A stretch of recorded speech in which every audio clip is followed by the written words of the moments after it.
Hey, good morning, everyone. It's great to see you. Want to welcome our friends in Gallup as well today. Andy Reid is the head football coach for the Kansas City Chiefs. In case you didn't know that, they're now the three-time over the last 4 years or so Super Bowl champs. Just going to lay that out. But last summer, after they had won their second Super Bowl, and he had two Super Bowl rings. A reporter asked him which was his favorite ring. Of course, pointing to the fact that he now had two Super Bowl rings. But he quickly replied, "My wedding ring." Aw, right? That's so cool. I like that answer. Hey, we're going to talk about marriage today. And as we do talk about marriage, please understand that for a pastor like myself, preaching on marriage can be a kind of a touchy subject for a lot of people. And I think one of the reasons why marriage is such a touchy subject, and like when we hear sermons on that, is that there are so many emotions involved. Because we have so many things in our lives connected to how marriage has impacted us one way or another. And I'm going to throw this out. Maybe it's relevant in our culture today. The metro area with the top rate of divorced adults in the United States of America is Albuquerque. So maybe it's relevant. And again, that leads to the emotion of it all. Also, people come with different seasons, come in different seasons. Some of y'all maybe have been married, but are widowed or divorced, or maybe you just haven't been married yet, and you're not sure if this is in the cards. Also, there are some of y'all here today that marriage is good.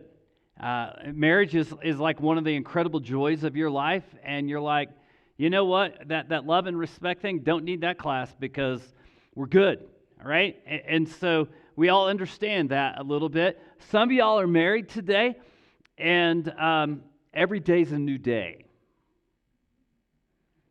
Every day's a new challenge.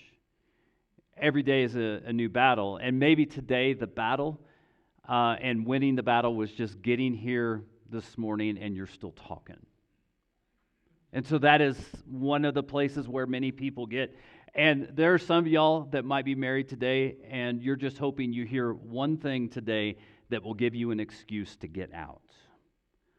And I'll just say, if you hear that, you have heard me wrong.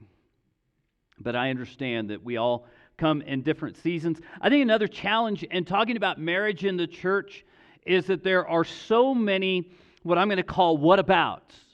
We talk about what about anger? We talked about that last week. And how does anger come into play in marriage? And how does a marriage survive when anger is, anger murders relationships, and marriage is a huge relationship, and it can negatively affect marriage. And there's also the what about abandonment or neglect or addiction or physical abuse? And I'm going to throw this out with physical abuse every time this comes up in conversation. If there's physical abuse and that is part of your marriage, our number one thing right now is be safe before we have any other conversations about helping rebuild and restore the marriage. But as we talk about marriage here today, please understand, I'm not here to beat anybody up. Really, we don't want to make you feel any worse than you already feel about yourself. Because I understand that sometimes in a marriage relationship, you can be married but still feel very, very alone. And so we're not here to make you feel bad. We're here really just to talk about marriage, have an honest conversation. As we have an honest conversation about marriage here today, please understand, I'm not going to say everything that can be said and maybe should be said about marriage. In fact, the reality is it's impossible to cover all of that in the limited time that we have here today. Some of you will maybe leave with more questions than you have answers. Again, those whatabouts that kind of come into play. Some of you will probably think that I have said too much, and some of you will come up to me afterwards and tell me what I should have said. But here's what I want to do. I want to look at Jesus' expectation for people who are citizens of his kingdom. And we're going to look specifically about what Jesus says about adultery and divorce and how that plays into marriage. We're also going to kind of piggyback on some of Jesus' dialogue that he had with religious teachers in Matthew chapter 19, and so on. So as we go through today, one ground rule before we hop into Matthew chapter 5. Matthew chapter 5, it's going to be page 700 in the Bibles in the seats in front of you. If you don't have a Bible, go ahead and grab one of ours and put your name in it. Let it be yours. But as we go through marriage today, one thing I'm just going to ask is nobody gets to look at their spouse and go, nobody gets to nudge their spouse. That's the ground rule. So let's go ahead and dive in here today. We're going to start with verse 27. You have heard the commandment that says, you must not commit adultery. And so last week, Jesus started out with murder. You have heard the commandment that says that thou shalt not murder.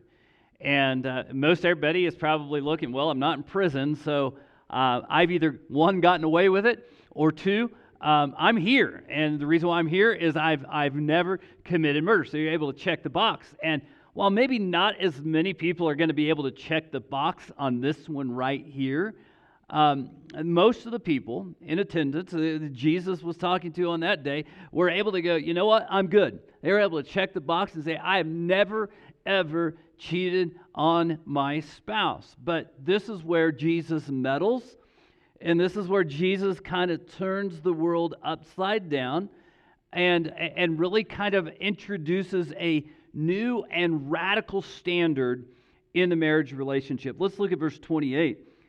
But I say, anyone who even looks at a woman with lust has already committed adultery with her in his heart.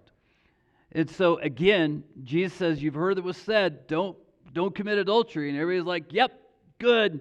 And then Jesus said, but I tell you, if you look at somebody with lust, you've already committed adultery. And then everybody's like, I'm toast. Because the reality is, lust is an issue. So let's talk about lust for a moment. One of the ways to really kind of identify what lust is to turn to a thing and keep your attention on that thing. Or it's looking and you keep on looking, and it's an object or of desire that is really off limits. It's forbidden. And so lust has always been a thing. Go back to the very first sin. Very, very first sin. It says the woman saw that the fruit of the tree was good for food and what? Pleasing to the eye. And I happen to believe that Adam and Eve were just kind of standing there looking and looking. And they kept on looking, knowing that they shouldn't look, but they just kept looking. Now, lust has always been a thing. It's still a thing. I'm going to even go as far as to say it is a driver of things. In fact, many people have said that you can look at technological advances in our culture, and the driver is lust. The driver is pornography. I'll even go back. Y'all remember the day and age where we had VHS tapes? Okay? We actually still have a few of those in our house, but we actually still have a VCR. I don't remember the last time we used it, but there was a day and age where it was the beta, right? Or the VHS. And the debate was which was better. Which won out? VHS. Do you know why VHS won out? Because it could actually have a longer playing time than the beta tapes. And that was largely driven by the pornography industry. Virtual reality headsets. different things that we see today oftentimes are driven by lust. In fact, I'm just going to tell you, my wife and I had a conversation just recently. Lust, or let me say it this way, pornography did not create lust. Lust created pornography. And that's one of the things that we find that is such a huge thing in our culture. And one of the challenges that we live with in our world today when it comes to the issue of lust and the sinfulness of that is there used to be a day and age, and many of you remember that day and age, where pornography was something you had to seek out. I remember when I was a kid, every boy knew whose dad had what magazines, right? And so you actually had to go seek it out. And today, it seeks you out. If you're on the internet, it is seeking you out. And in fact, it's becoming more and more brazen in that it is seeking people out. And so with that, it is a real thing. And the issue is, this has become in the church kind of one of those, in fact, my wife called it the silent secret sin. It's the sin that's there. It's the sin that people are dealing with. And one of the things that Satan loves to do with this sin is to bring an incredible amount of shame into this. And it's like you don't want anyone to know, because you are the only person in all the world that is dealing with this type of sin. But here's the reality, and this is as far back as the year 2000. Before the digital age fully exploded, Steve Otterburn wrote a book called Every Man's Battle. And Every Man's Battle is about lust and pornography and addiction and the sexual temptation and sin that kind of comes from all of this. So back in 2000, before the internet exploded, he was saying there's a reason why I'm calling this book Every Man's Battle. Because it's every man's battle. I'm just going to throw this out. I'm going to make a very broad statement. I'm going to put the odds at 100% with men. It's not an if you will deal with lust in your lifetime, but how and what degree. And so it's a real thing, and Jesus addresses this very real thing. And so I'm going to throw this out. There's a reason why there was a book called Every Man's Battle, because it is every man's battle. But I want to suggest it's not just a man's battle. Up to 20% of women, and I believe that number is probably higher, have confessed and acknowledged that they deal with a draw to pornography and the visual side of lust. So this is a human thing. And when we talk about this being a human thing, I just want to share this and put this out here. I think one of the reasons is God has created us as visual beings. Okay, we are drawn to beauty. Add to that, we are sexual beings. And the convergence of those two realities, if left unchecked, will lead us to sin. And not just lead us to sin like the physical sin, but Jesus even says, if it even happens in your mind, this is a reality. So we talk about lust, and that's a big thing. I want to talk about another component of such, and it's a term that we've kind of adapted. Now, there is a word called wanderlust. Do you know what wanderlust is? The desire to travel. Okay, so they will use that actual term. Many of you have wanderlust, right? Like, just take me to the beach, right? Okay, so there's that. But I want to talk about wanderlust, like W-O-N-D-E-R, wanderlust. Here's what happens inside of many relationships, and this is where we have to guard ourselves and so on, is the interactions you have with the opposite sex, who is not your spouse. It can be so easy. It can happen in a small group. It can happen in a friend group. It can happen at work, and you're having an interaction with a person of the opposite sex, and automatically you go, wow, they're more fun than my husband. They get me more than my husband. They get me more than my wife. We connect more than I do with my husband or wife. And that begins a dangerous path as well. And while it is not a visual sort of thing, it becomes a lust sort of thing where, again, you can't wait to talk to that person and you want to be around them. And that, again, leads to sin. And so Jesus, as the master teacher here, one of the things that I love is that he doesn't just present a problem, he presents a solution. And as we look at the solution here today, you're probably going to go, well, wait, what? So if your eye, even your good eye, causes you to lust, gouge it out and throw it away. It is better for you to lose one part of your body than for your whole body to be thrown into hell. And if your hand, even your stronger hand, causes you to sin, cut it off, throw it away. It is better for you to lose one part of your body than for your whole body to be thrown into hell. Now, is Jesus talking about self-mutilation here? Or is he making dramatic effect? I certainly hope he's making dramatic effect. I really think here's what Jesus is doing. He is saying take necessary steps to protect your mind, to guard your marriage. Take necessary steps to guard your mind to protect your marriage. So, or protect your mind to guard your marriage. Here is, I just want to throw out a couple of ideas before we move into marriage. Guard your mind from intrusive thoughts. I read this recently, heard this recently, and it kind of popped in my mind as like, wow, that's really good. Nearly every sin begins with an intrusive thought that is entertained too long.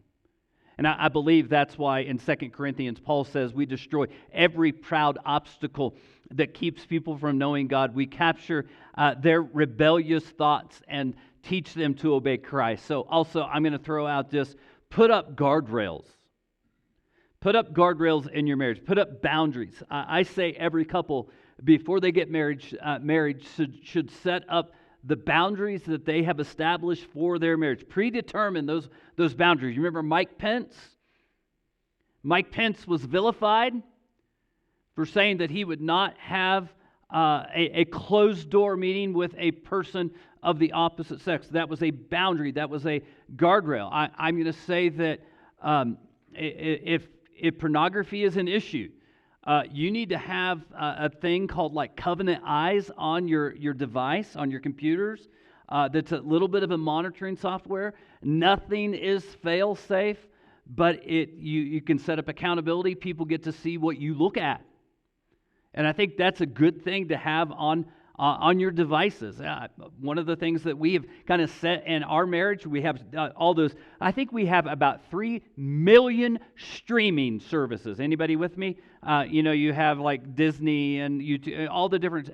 So those have parental locks on them. My wife is in our family the one with the parental locks.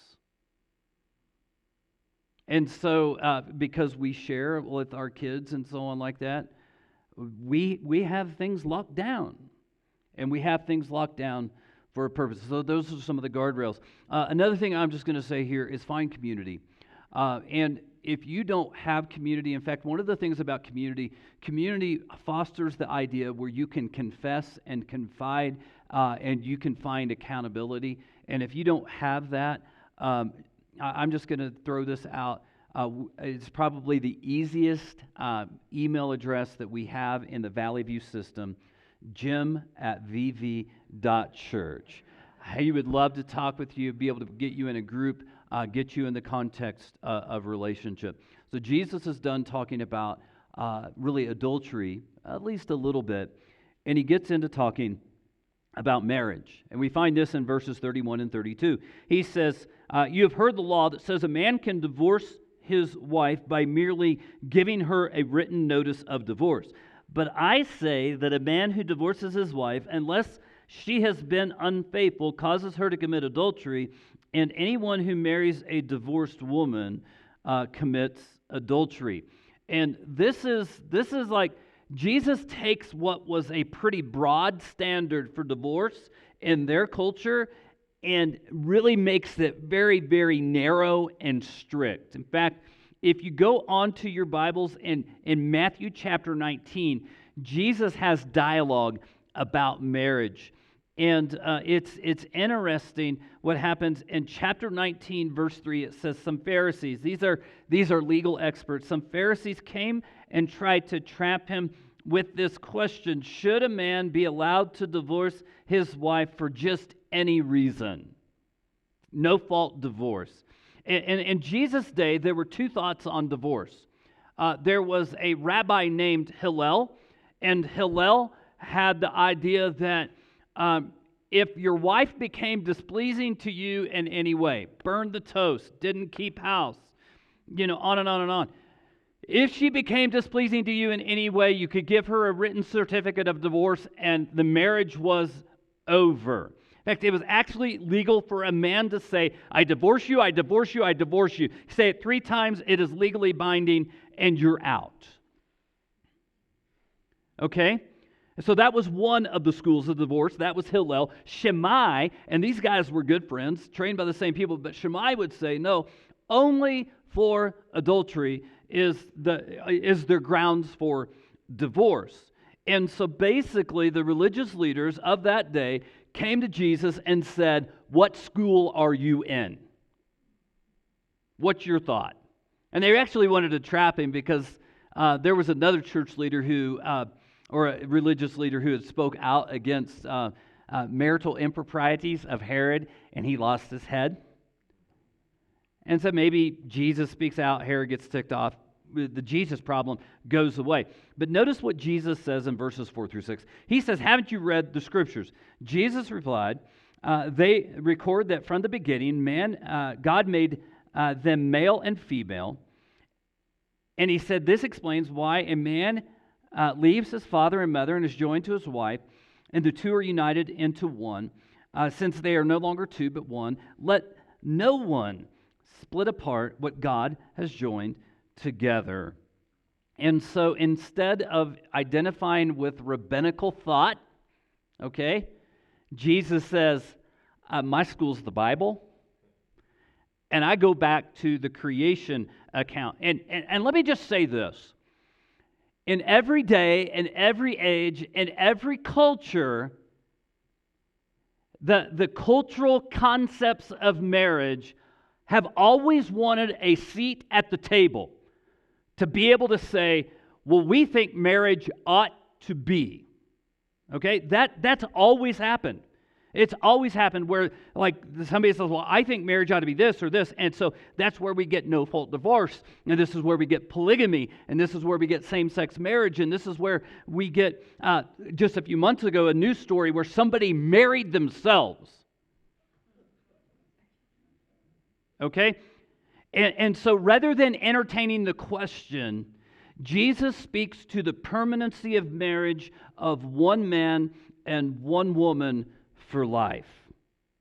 That this is the standard. This is what God set forth in the beginning. And so here's what we need to get, and I think what Jesus is getting at here: neither man nor government own marriage. Okay? The only entities at the table when it comes to determining what marriage is, Father, Son, Holy Spirit. Nobody else gets a place to say, I think marriage ought to be. But I think Jesus is also saying, be very cautious. Be very cautious entering into the marriage relationship. And I think everybody, when they get married, kind of have that little bit of, oh no, what did I do? But sometimes people have a really big, oh no, what did I do? Because they were not cautious at all, didn't vet well in entering into this relationship. But in addition to this, I think Jesus is equally saying, but maybe even more emphatically saying, be very cautious exiting this relationship. Because ultimately, marriage isn't a disposable relationship. But here's the problem. When Jesus said this, it created more confusion than it did clarity. When Jesus said this about marriage, they were like, well, wait. We've got questions. In fact, notice verses 7 through 9 here. Then why did Moses say in the law that a man could give his wife a written notice of divorce and send her away, they asked. And Jesus replied, Moses permitted divorce only as a concession to your hard hearts, but it was not what God had originally intended. And then again, and I tell you this: whoever divorces his wife and marries someone else commits adultery, unless his wife has been unfaithful. So remember when I said at the beginning of the message that oftentimes one of the difficulties about preaching and teaching on marriage is that there's a lot of whatabouts. And this is one of the whatabouts. Well, what about Moses? What about in the law that it said that a man could give his wife a certificate of divorce and the divorce could be over? And it's interesting that as Jesus is talking about marriage, they're saying, well, what about Moses? And Jesus said, listen, God didn't give you this as a command. He gave you this as a concession. And he's conceding one reality that is going to be true in many marriages, and that is hard hearts. He gave you a concession because hearts are hard. Again, speaking to the condition of the heart, the heart is evil and wicked. And sometimes in marriage, that gets in the way. And I'll even go as far as to say, and I probably don't need to tell some of y'all that in marriage, hardened hearts become a reality. Now, I can look at my own life, our own marriage, that there have been times that my heart has been incredibly hardened toward my wife. And I'll even go as far as to say that sometimes that becomes almost an impenetrable sort of heart. And that might be you right now, might have been you, might be your spouse right now, might have been your spouse. And when a hardened heart comes into the picture, it can be incredibly lonely. And you can be incredibly isolated. And last week, I mentioned something, and I'm just going to go ahead and throw this out again. Anger. Anger is a result of a hardened heart. Anger murders relationships. And sometimes that anger, let's just be honest, sometimes we treat our spouse worse than we treat the stranger at Walmart that we say hi to once or twice. And so it's a reality. But after speaking on hardened hearts again, I want to go back to verse 19, and this echoes chapter 5, verse 32. And I tell you that whoever divorces his wife and marries someone else commits adultery. And unless his wife has been unfaithful. And listen, I know that there are many folks in this room here today that have walked through divorce. And the Bible, in the book of Malachi, it says God hates divorce. And I want to just share with you, I believe God hates what divorce does to people. And so it's tough. And I had a friend tell me one time who had walked through a divorce. He said, it would have been easier if she just would have died. Death would have been easier than divorce. It's a tough thing. And in each instance that Jesus talks about marriage, both in Matthew 5, or divorce, Matthew 5 and Matthew 19, Jesus cracks the door open for the possibility of divorce. And please understand, it's not a mandate, it's not a suggestion, it's not a command, it is a possibility. And I think we do need to be very clear that the physical act of adultery breaks the marriage covenant. That's biblical truth. And so with that, some have suggested that what Jesus is talking about here is called the exception clause. You know, divorce is wrong except in this case right here. But I want to be very clear.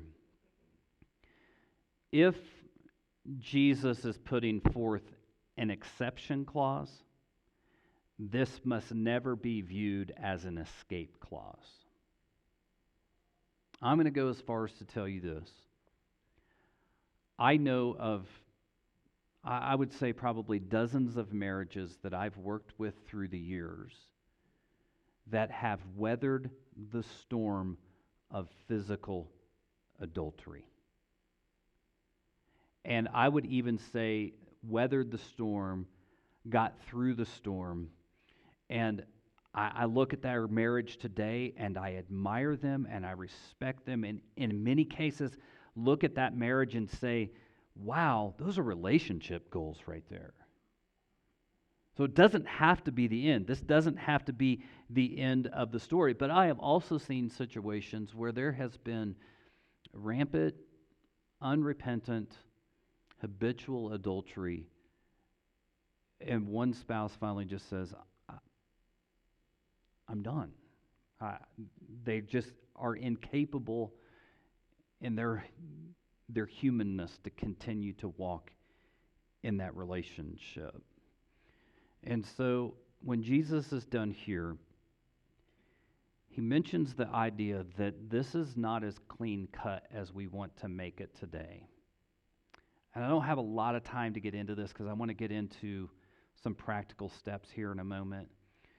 But I think Jesus, again, speaks to the permanency of marriage against the sin of incompatibility that many people were just using in that day and age and use today to say, well, we're incompatible.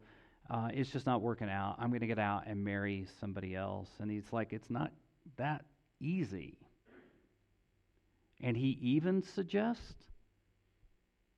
the possibility of remaining single. In fact, I've actually told a person or two through the years, maybe God wants you to be single. I've even told a few people through the years, I don't think you're very good at marriage. Seriously. But Jesus actually lays out that singlehood is a perfectly good, viable option for many people. And so with that, I know I've thrown a lot out at you today, but I want to give you a bottom line here today. And again, we're going to continue what Jesus expects of citizens of his kingdom. Jesus expects citizens of his kingdom to fight for, value, honor, and prioritize marriage. And when I say fight for, I want to share something with you. I know exactly where my wife was standing having a conversation with a lady in our church many years ago whose husband had cheated. And Tara looked at her and said, "Are you done?" She said, "No, I'm not. I don't want to divorce him." And Tara said, "Fight for your marriage." And she looked at Tara and said, "Out of everyone I've talked to about the journey that we're going through right now, you're the only one who has encouraged me to fight for my marriage." Folks, we got to fight for this. This is something that God has called us to do. So I want to lay out, if you're a note taker, there's a lot of notes to take even still after the bottom line here today.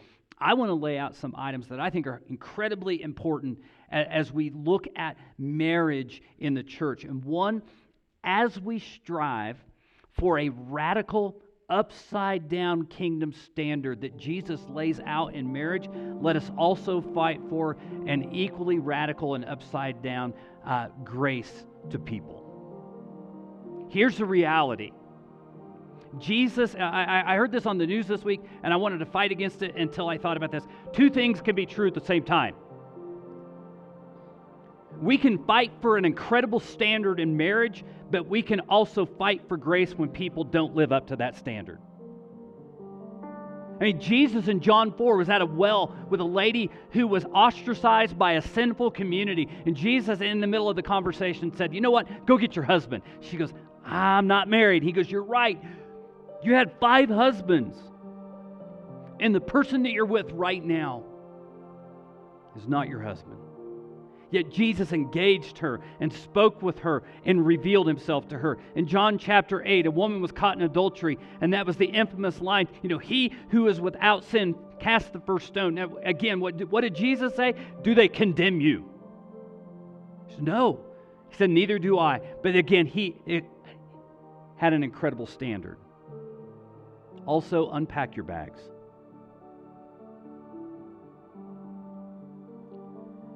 When things get rough in your marriage, don't buy into that you've married the wrong person. Unpack your bags and fight for your marriage. I'll even add to that, work your own vineyard. Song of Solomon, great book. It gives us many pictures into the marriage relationship, and it's all poetry, and it's kind of hard to understand, especially a simple mind like mine. But I love when they talk about working the vineyard, tending the vineyard. And again, I love the imagery. This is not a field that you plow and you just put in the hard work, but there's finesse and there's effort and there's time and there's energy. Tend your vineyard. It even talks about having a tower in the vineyard. That's for protection. Protect the vineyard. Protect your marriage. Embrace mutuality. 1 Corinthians chapter 7, Paul, the apostle, teaches on marriage. And he says something very important, that in marriage you need to see that your body is not your own. That you need to treat the body of your spouse in the very same way that you would treat your own body. And beyond the intimacy factor, this is a standard of truly living for one another. So a little bit of brutal honesty here. I'm just going to throw this out. My wife and I both look at times in our marriage where we're surprised that we made it through. Really are. I don't know when it happened. I don't know how it happened. But there's a culture within our marriage right now that there is mutuality. And, we've been married 31 years, and I truly believe it's just getting better and better. And part of that is mutuality. Also, I'm just going to throw this out. Seek help. We're starting Love and Respect tonight. That's one component. You can have an opportunity to dive into marriage in a real way.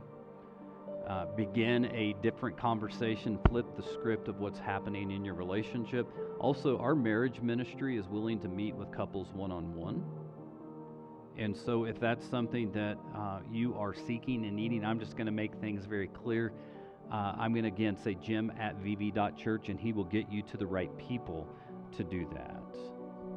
And it's not that I don't want to deal with this. It's just that he's our spiritual formation guy.